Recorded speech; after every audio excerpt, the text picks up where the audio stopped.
బ్రహ్మశ్రీ చాగంటి కోటేశ్వరరావు వారిని ఈరోజు ప్రవచనం చేయవలసిందిగా నేను మనసారా కోరి ప్రార్థన. క్లాంబరధరం విష్ణుం శశివర్ణం చతుర్భుజం ప్రసన్నవదనం ధ్యాయేత్ సర్వవిఘ్నోపశాంతయేత్. సదాశివసమారంభాం శంకరాచార్యమధ్యమాం అస్మదాచార్యపర్యంతాం వందే గురుపరంపరాం. హరి ఓం. పరమేశ్వర స్వరూపైన సభకి నమస్కారం. సదాశివసమారంభాం శంకరాచార్యమధ్యమాం అస్మదాచార్యపర్యంతాం వందే గురుపరంపరాం. వందే వందారు మందారం ఇందిరానందకందలం అమందానంద సందోహ బంధురం సింధురాననం అంగం హరేః పులకభూషణమాశ్రయంతి భృంగాంగనేవ ముకుళాభరణం తమాలం అంగీకృతాఖిల విభూతిరపాంగలీలా మాంగళ్యదాస్తు మమ మంగళదేవతాయాః. ముగ్ధా ముహుర్విదదతి వదనే మురారేః ప్రేమత్రపా ప్రణిహితాని గతాగతాని మాలాదృశోర్మధుకరీవ మహోత్పలేయా సామే శ్రియం దిశతు సాగర సంభవాయాః. విశ్వామరేంద్ర పద విభ్రమదాన దక్షం ఆనందహేతురధికం మురవిద్విషోపి ఈశన్నిషీదతు మయీక్షణమీక్షణార్థం ఇందీవరోదర సహోదరమిందిరాయాః. ఆమీలితాక్షమధిగమ్య ముదా ముకుందం ఆనందకందమనిమేషమనంగతంత్రం ఆకేకరస్థిత కనీనిక పక్ష్మనేత్రం భూత్యై భవేన్మమ భుజంగ శయాంగనాయాః. బాహ్వంతరే మధుజితశ్రిత కౌస్తుభేయా హారావళీవ హరినీలమయీ విభాతి కామప్రదా భగవతోపి కటాక్షమాలా కళ్యాణమావహతు మే కమలాలయాయాః. కాలాంబుదాలిలలితో రసికైటభారేః ధారాధరే స్ఫురతి యా తటిదంగనేవ మాతుః సమస్త జగతాం మహనీయమూర్తిః భద్రాణి మే దిశతు భార్గవనందనాయాః. ప్రాప్తం పదం ప్రథమతః ఖలు యత్ర భావాత్ మాంగళ్యభాజి మధుమాది నిమన్మథేన మయ్యాపతేత్తిదిహ మందరమీక్షణార్థం మందాలసంచమకరాలయ కన్యకాయాః. దద్యాదయానుపవనో ద్రవిణాంబుధారా అస్మిన్న కించన విహంగ శిశౌ విషణ్ణే దుష్కర్మ ఘర్మమపనీయ చిరాయ దూరం నారాయణ ప్రణయినీ నయనాంబువాహ ఇష్టా విశిష్టమతయోపి మయా దయార్ధ్ర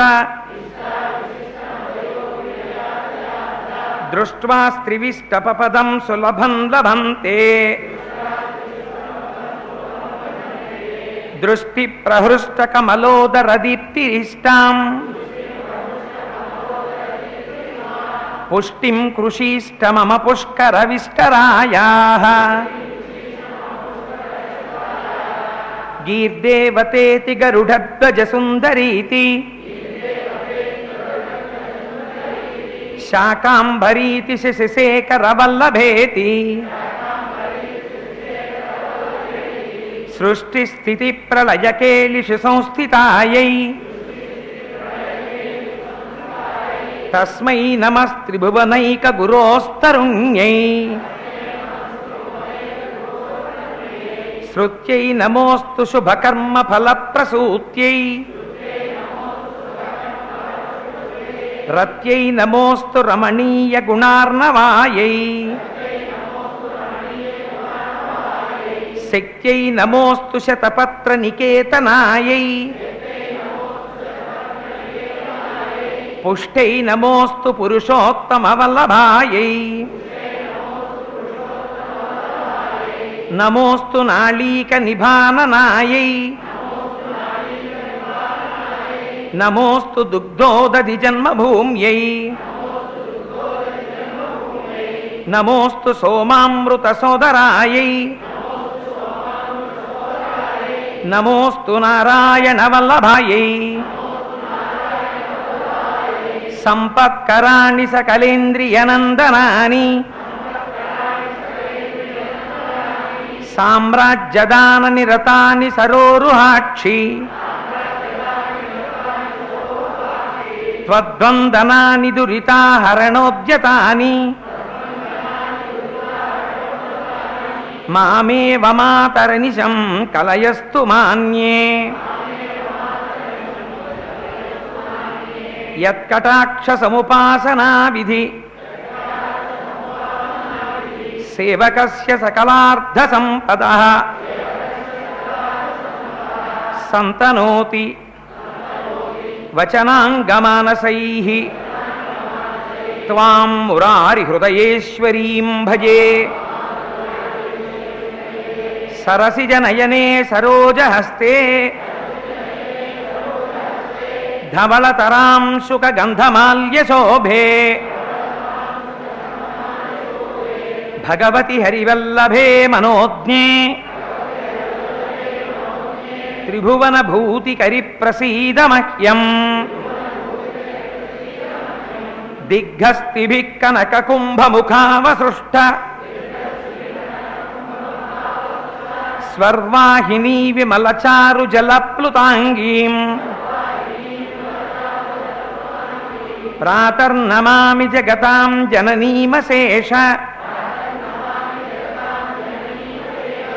లోకాధినాథ గృహిణీమృతాబ్ధిపుత్రీం కమలే కమలాక్షవల్లభే త్వం కరుణాపూరతరంగితైరపాంగైః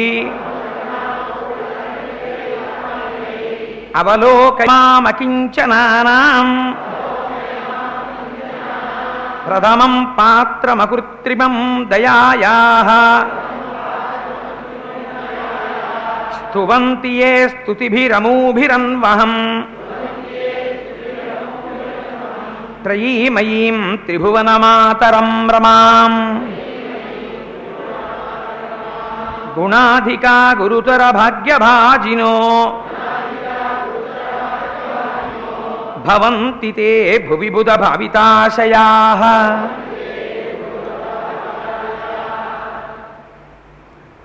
జగద్గురువులు ఇక్కడ దేవాలయం రావాలి అని సంకల్పం చేస్తే తానే సమస్తమై మహానుభావుడు తనకి కావలసినటువంటి సమస్త పరికరములను వారే సమకూర్చుకుంటున్నారు.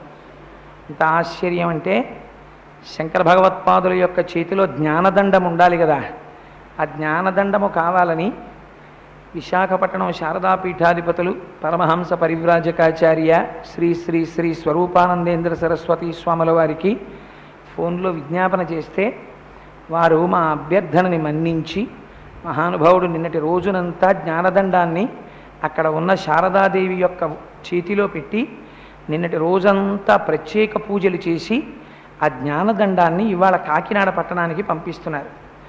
రేపటి రోజున ఆ జ్ఞానదండం ఈ దేవాలయాన్ని చేరుకుంటుంది. ప్రతిష్ఠ జరిగినప్పుడు ఆ జ్ఞానదండం శంకర భగవత్పాదుల యొక్క చేతిని అలంకరిస్తుంది. అందుచేత శంకరులు సంకల్పం చేసినంత మాత్రాన తనకి కావలసినటువంటి విషయాలన్నిటినీ కూడా వారే సమకూర్చుకుంటున్నారు. ప్రార్థన చేయగానే కటాక్షించి ఆ సత్యదండాన్ని పంపడానికి అంత శ్రమ తీసుకుని అన్ని పూజలు చేసి పంపినటువంటి విశాఖ శారదాపీఠాధిపతులు శ్రీ శ్రీ శ్రీ స్వరూపానందేంద్ర సరస్వతీ స్వామి వారి పాదార విందములకు సాంజలి బంధకంగా శిరస్సు తాటించి నమస్కరిస్తూ సభాముఖంగా వారికి కృతజ్ఞతలు ఆవిష్కరిస్తున్నాం. లేకపోతే కృతజ్ఞులం అయిపోతాం కనుక. సరే, అందుచేత నిన్నటి రోజు మనం ఉపన్యాసాన్ని పూర్తి చేసుకునేసరికి శంకర విజయములుగా నేను ఈ ఉపన్యాసం చెప్పట్లేదు, మీరు బాగా జ్ఞాపకం పెట్టుకోండి. శంకర విజయములుగా చెప్తే ఇంత తేలికగా చెప్పడం కుదరదు, చాలా వివరంగా చెప్పాలి.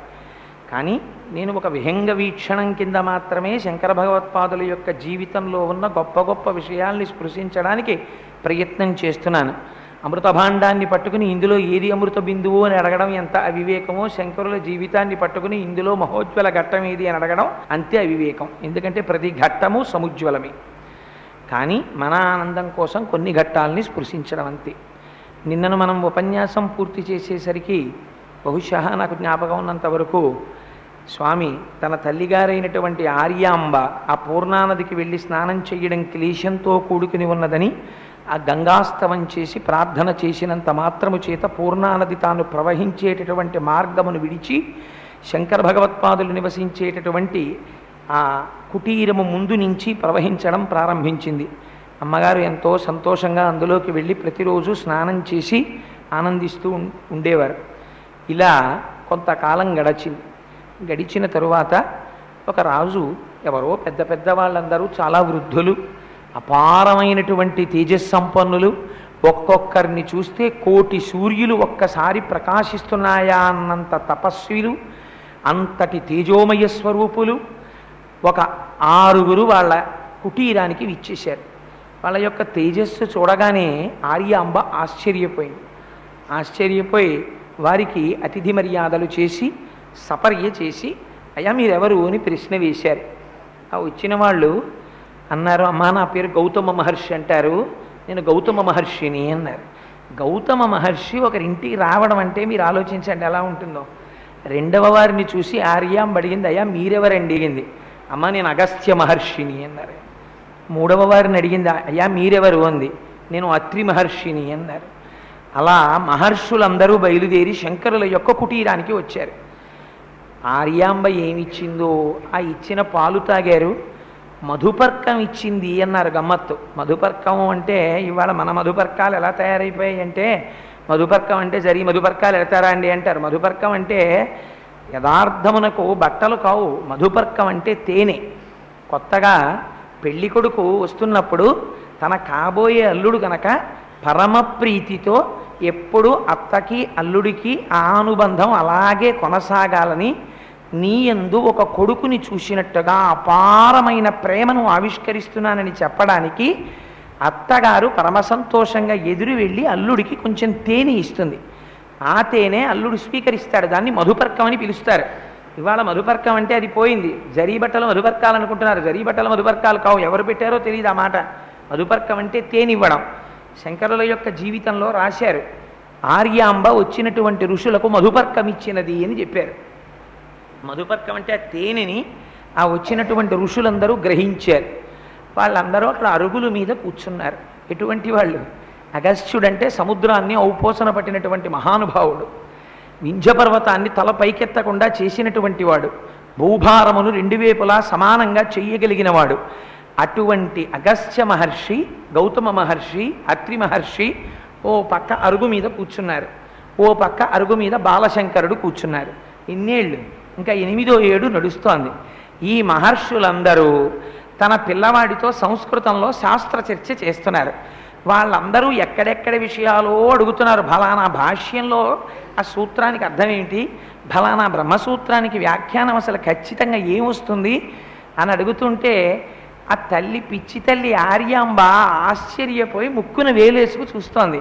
మా అబ్బాయికి 8 ఏళ్ళ, ఇంతమంది ఋషులు వచ్చి కూర్చుని ప్రశ్న వేస్తున్నారా, అలవోకగా తడువుకోకుండా మా వాడు భాష్యాలు చెప్పేస్తున్నాడా, వాళ్ళందరూ సంతోషపడిపోయి ఆహా ఏమి చెప్పావయ్యా అని వాళ్ళందరూ తెలుసుకుంటున్నారా, ఎక్కడి నుంచి వచ్చింది నా కొడుక్కి జ్ఞానం అని తెల్లబోయి ఆవిడే వాళ్ళని అడిగింది. అయ్యా మాకు చాలా విచిత్రం ఏమిటో తెలుసా అండి, ఇన్ని చెప్పినటువంటి వాడు సాక్షాత్ శంకరుడని వచ్చిన ఋషులకు తెలుసు. కృష్ణ పరమాత్మ దేవకీదేవి గర్భంలో ఉండగా దేవతలందరూ వెళ్ళి స్తోత్రం చేయలా, అలా బాలశంకరుడి దర్శనానికి ఋషులు వచ్చారు. వస్తే వాళ్ళతో శంకరుడు మాట్లాడారు. కానీ నేను శంకరుడిని అన్న భావనతో మాట్లాడలేదు. బాలశంకరుడు వాళ్ళందరికీ భూమి మీద పడి నమస్కారం చేశారట. బ్రహ్మచారి ఇంటికి పెద్దలు వస్తే ఎలా ప్రవర్తించాలో శంకర విజయాలు చూస్తే మనకు అర్థం అవుతుంది. భూమి మీద పడి ప్రవర చెప్పి వాళ్ళకి నమస్కారం చేసి వాళ్ళతో శాస్త్రచర్చ చేస్తే నిజంగా ఆర్యాంబ జన్మే జన్మ ఎంత సంతోషంగా ఉంటుంది. 8 ఏళ్ల కొడుకుతో అంతమంది ఋషులు చర్చ చేయడమా. ఆవిడే వెళ్ళి అడిగింది, అయ్యా నాకు చాలా ఆశ్చర్యంగా ఉందండి, పైకి నేను నా కొడుకు అంటున్నాను, కానీ వీడికి 8 ఏళ్ళ, మీరు చూస్తే ఇంతమంది ఋషులా, నా కొడుకుతో మీ అందరూ శాస్త్రచర్చ, వీడేమో సిద్ధాంతం చేసి చెప్పడమా, మీ అందరూ విని అబ్బాయి ఎంత గొప్ప విషయాలు చెప్తున్నాడని పరవశించిపోవడమా, నాకు ఇంత గొప్ప కుమారుడు ఎలా జన్మించాడు అని అడిగింది. అడిగితే ఇప్పుడు అగస్త్య మహర్షి ఒక మాట చెప్పారు. అమ్మా నీకు ఇటువంటి కుమారుడు ఎందుకు జన్మించాడో తెలుసా, నీ భర్త అయినటువంటి శివగురువు కుమారులు లేకపోతే వృషాచలేశ్వరుడిని ఉద్దేశించి తపస్సు చేశాడు.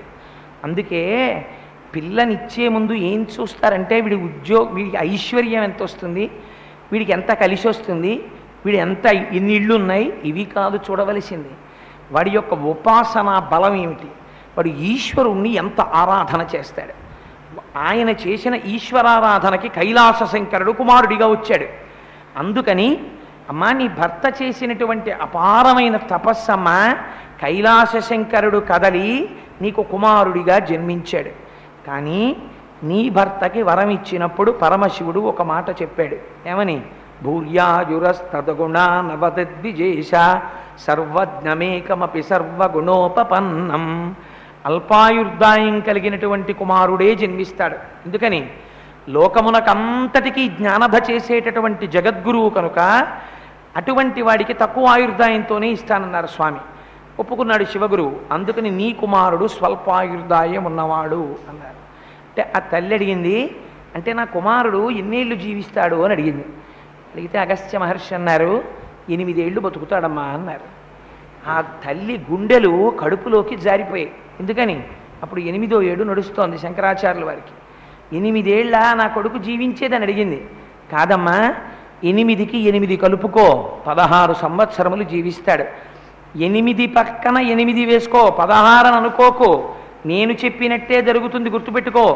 8 ఏళ్ళు ఒకలా బతుకుతాడు, పక్కన 8 కలుస్తుంది, ఇంకొకలా బతుకుతాడు, ఇంకొక 16 కలుస్తుంది, ఇంకొకలా బతుకుతాడు, కానీ 32 దాటి ఉండడు, 32కి తిరిగి వెళ్ళిపోతాడు అని చెప్తుంటే మిగిలిన ఋషులు గబగబా అడ్డొచ్చారు.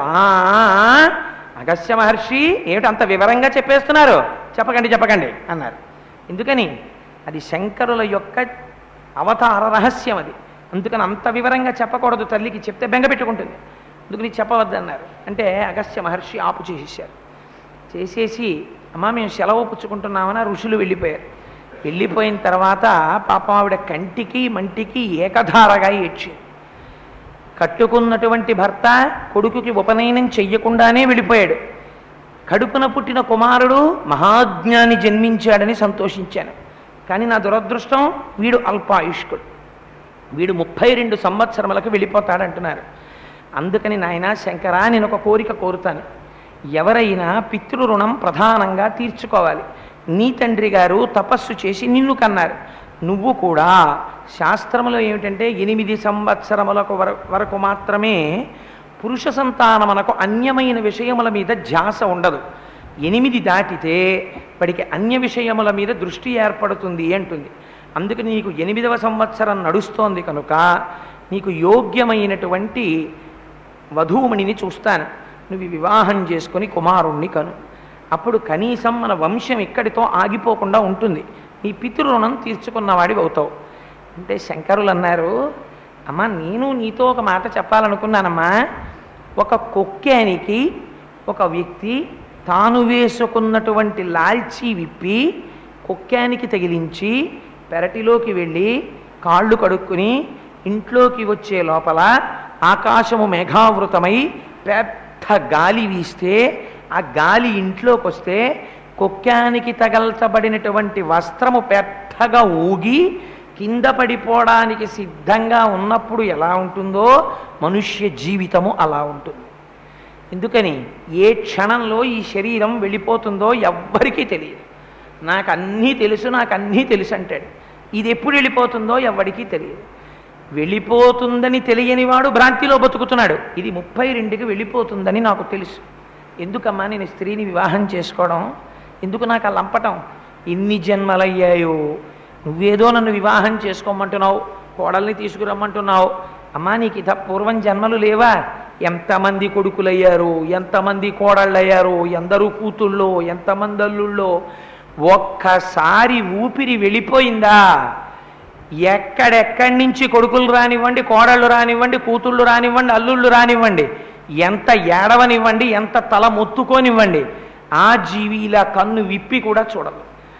ఒక జడము ఒక రాయి ఎలా బిగుసుకుంటుందో, యువతల వైపు నుంచి ఎత్తితే అవతల వైపు కూడా ఎలా కదులుతుందో, అంత చిత్రంగా ఊపిరి వెళ్ళిపోయినటువంటి గంటకి పాదాలు పట్టుకుని పైకెత్తితే కర్ర లేచినట్టు లేస్తుంది.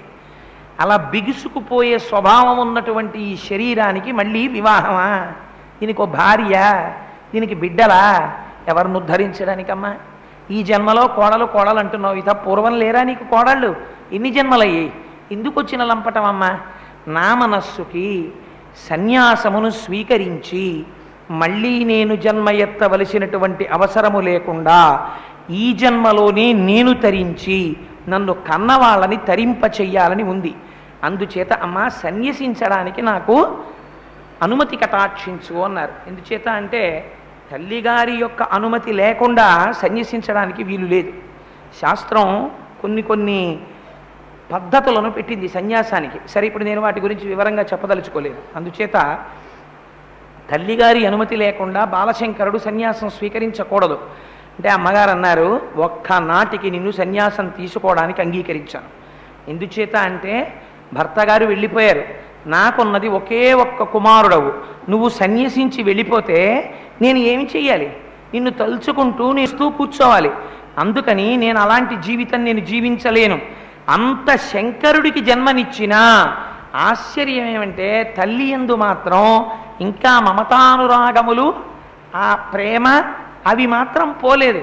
అంత మహాజ్ఞానిని కడుపులో మోసింది, కానీ ఆవిడికి మాత్రం అంత జ్ఞానం ఏర్పడలేదు. ఆర్యాంబకి చూసి ఎంత ఆశ్చర్యకరంగా ఉంటుందో చూడండి ప్రపంచం.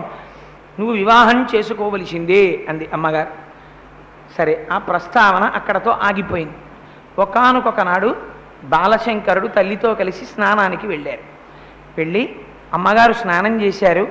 అమ్మగారి చెయ్యి పట్టుకొని నీటిలో దింపి స్నానం చేయించి పైకి తీసుకొచ్చి ఒళ్ళు తుడిచి పొడిబట్ట ఇచ్చి కూర్చోపెట్టి అప్పుడు తాను స్నానానికి వెళ్ళేవారట శంకరాచార్యుల వారు. ఎందుకో తెలుసా అండి? బాలశంకరుడు ఒక మాట చెప్పాడు.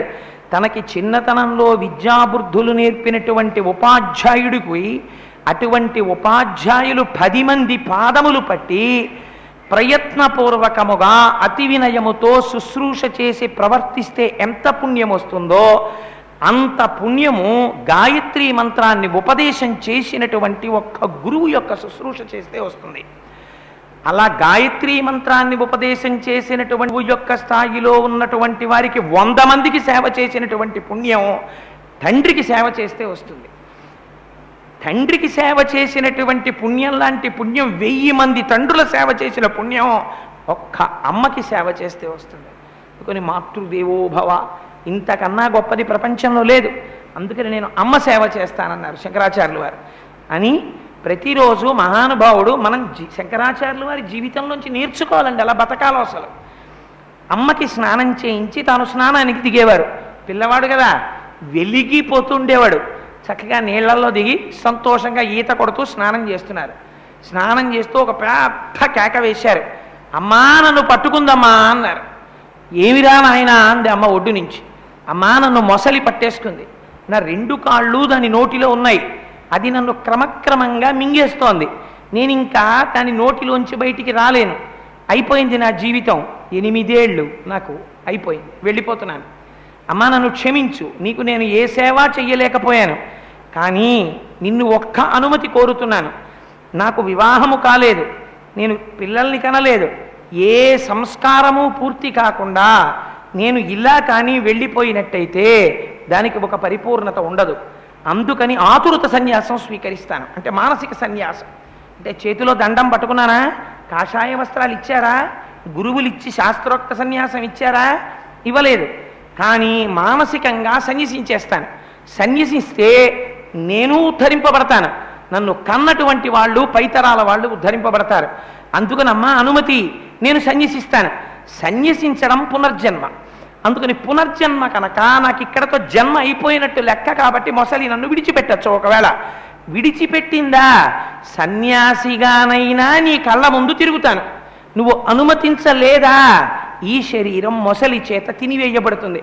అమ్మా నా కాళ్ళు కొరికేస్తోందమ్మా, చాలా నిప్పెడుతోంది, అనుమతిస్తావా అని అరిచారు. ఆ తల్లి ఒడ్డు నుండిపోయింది. ఆలోచిస్తే కొడుకుని మొసలి మింగేస్తుంది, ఆలోచించకపోతే ప్రమాదం వచ్చేస్తోంది కొడుక్కి, ఏం చెయ్యాలో అర్థం కాలేదు. సన్యాసిగానైనా నా కొడుకు నా కళ్ళ ముందు తిరిగితే అంతే చాలు అనుకుంది. అనుకుని అనుమతిస్తున్నాను శంకరా అందంతే ఆవిడ. సన్యస్తోహం అన్నారు, నేను సన్యసించి తిని అన్నారు. వదిలిపెట్టేసింది మొసలి. నడిచి పొడ్డెక్కేశాను. అమ్మా నువ్వు అనుమతించావు, నేను సన్యసించాను, ఇక నుంచి నాకు లోకమంతా తల్లులే, లోకమంతా తండ్రులే, అమ్మా నేను బయలుదేరుతున్నానన్నారు. ఆశ్చర్యపోయినది. ఎందుకు అలా జరగడం, అలా వదులుతుందండి మొసలి? సన్యస్తోహం అంటే మొసలు వదిలేస్తుందా? అక్కడే ఒక గమ్మత్తుంది. ఒకానొకప్పుడు ఒక గంధర్వుడు దూర్వాసో మహర్షి వెడుతుండగా ఆయన పట్ల అమర్యాదగా ప్రవర్తించాడు. ప్రవర్తిస్తే దూర్వాసో మహర్షి శపించారు ఆ గంధర్వుణ్ణి, నువ్వు చాలా కాలం నదిలో మొసలిగా జీవించు అన్నారు. అప్పుడు వాడు దూర్వాసో మహర్షి యొక్క కాళ్ళ మీద పడ్డాడు. పడి నాకు శాపానుగ్రహం ఇమ్మని వేడుకున్నాడు. వేడుకుంటే దూర్వాసో మహర్షి కటాక్షించారు. కటాక్షించి ఏనాడైతే